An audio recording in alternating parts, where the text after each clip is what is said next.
Well, hello. So today we're going to talk about Valentine's Day. Ugh! Valentine's Day. I have a certain animosity towards Valentine's Day. Why is that? Because I've never celebrated Valentine's Day. Well, not since after elementary school. There's never been a day where I've really celebrated Valentine's Day. And so, because I've never had a relationship long enough to be able to have Valentine's Day. Now, to me, it's funny. It's a little dark and it's very sad to a certain degree when a 40-year-old man can tell you, never celebrated Valentine's Day. And that's okay. And that's okay. And why is that? A long time ago, I had a best friend who told me, you don't know how to love. And I was like, you don't know love. And I'm like, what? I don't understand. Something to that degree. And I've always been a loving person. I think that when I ask my family members, when I ask, certain friends and family, and I asked myself, am I a loving person? I was like, to a certain degree, I am. But there's definitely certain, in the manifestation of it, in the actuality of it, the fact that I've never been in a relationship longer than 8 months really kind of shows me, like my lack of manifestation in love.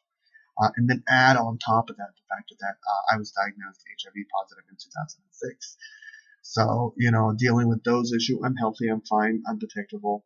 I go to the doctor, every, I think, 4 months or 6 year, in order for a checkup and find out what's going on with me, and I'm fine. But, the stigma is out there, of course. People, when they hear that word, when they talk about it, they don't have no idea what undetectable is, and I think that it kind of hinders your kind of like, if you're a sensitive person, I think it just kind of puts you in that shell. And then as you get older, I think that, your looks kind of go. That's the reality, in the gay world, your looks kind of go. And there's certain people, you know how all your teeth, and it's like, maybe they get to know you, And I want to talk about, my sexual experiences. Ooh. Yeah. So I slept with a lot of people. And it's not something that I'm necessarily proud of, but it's something that happened, and it's something what I've learned in the process of sleeping with a lot of people. One, two, three, four. Is that at the end of the day, I wish I hadn't, and I wish that somebody, or I wish that I had more gay mentors, or more just mentors in general, or more openness about sexuality, and more communication about sexuality, and romance and relationships and whatnot. I think that my mother tried, but I think that I don't want to hear it, kind of mode. And she was a single parent, so I think it's very difficult. I'm a very stubborn person at times. So I think that was really powerful. I think that was an experience that happened to me.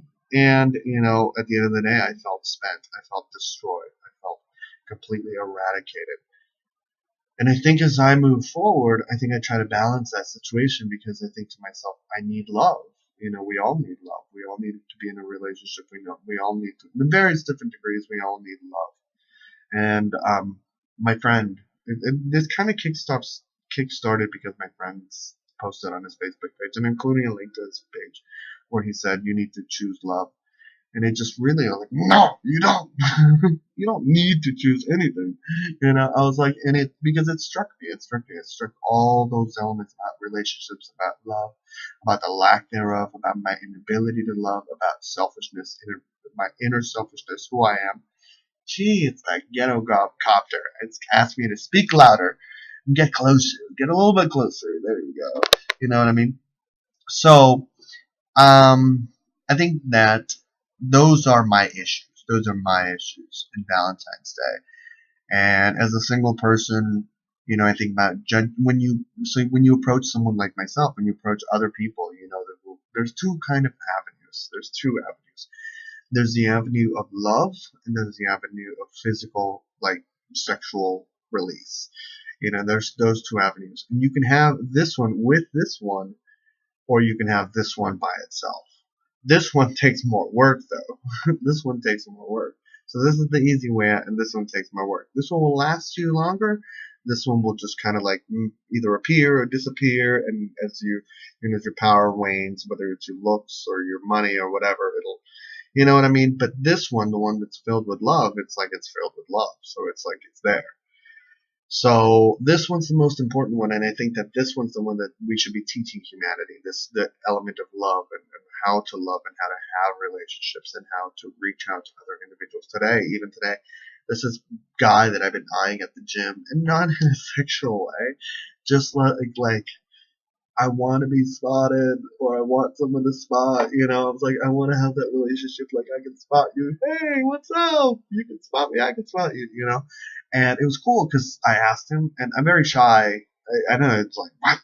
Yeah, I can be very shy, and I asked him to spot me, and he spotted me, and I spotted him. Well, I didn't spot me because he didn't need to, but it was really cool. So I think that building though, that's a form of love. That's a form of love.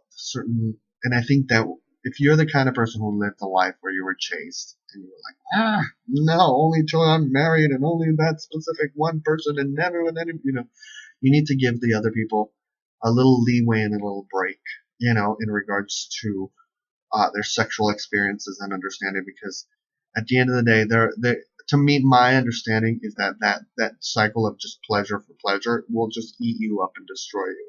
And at some point in time, we need to go back to love. So, and the only way that the people from love that are going to be able to reach out to the other people is by literally going over, like, not like, sleeping around, but you know what I mean? Like having that conversation and reaching out and saying, hey, listen, I'm in an honest relationship with my husband, wife. How can I help you have a great relationship with your husband or wife? I'm not doing it in a condescending way, but it's like, open up your homes to just have that conversation. If you're a single person who's kind of like, oh, never, I would never with a person who's loved it, like, be open to having a drink or having a conversation. I mean, maybe that person has changed, and show them what benefits there are to your chaste ways, and you show them what benefits are of all magical ways of the Kama Sutra or whatever that you have learned.